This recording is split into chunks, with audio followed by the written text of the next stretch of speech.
Voilà, bonjour à tous et merci de nous retrouver pour la revue des Unes. On démarre avec Fraternité Matin, le journal pro-gouvernemental qui nous dit que le gouvernement ivoirien veut mettre de l'ordre dans l'exécution des marchés publics et désormais donc toutes dépenses effectuées dans le cadre des marchés publics doivent être faites dans le cadre de celles qui ont été budgétisées.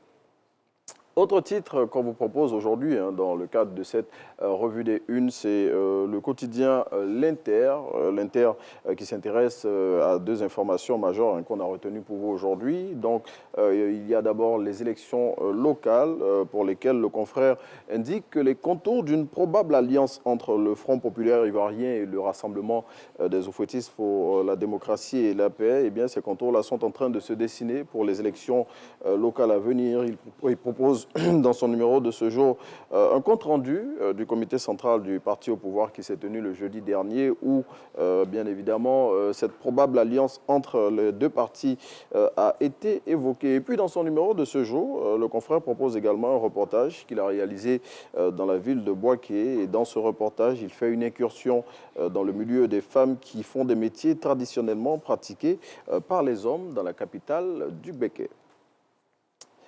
On s'intéresse à présent au quotidien L'Expression, selon lequel l'affaire des 46 soldats ivoiriens détenus au Mali crée des tensions au niveau national.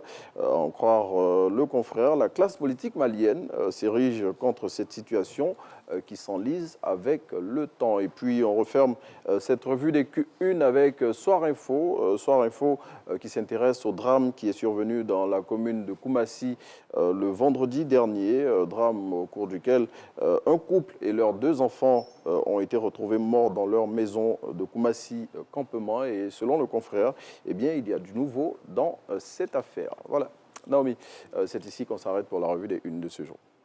Ben, on ne s'arrête pas totalement avec vous, Renaud Oui. Kobia, puisqu'on a rendez-vous dans quelques minutes Oui. pour Instant Vérité. Et qui nous recevons aujourd'hui? Eh bien, aujourd'hui, on reçoit un acteur connu du monde du sport en Côte d'Ivoire. Je ne vais pas en dire plus et avec lui, on va parler d'un sujet relatif au sport, bien évidemment. Ben, restez connectés, il y a une grosse surprise qui vous attend. Il parle de sport et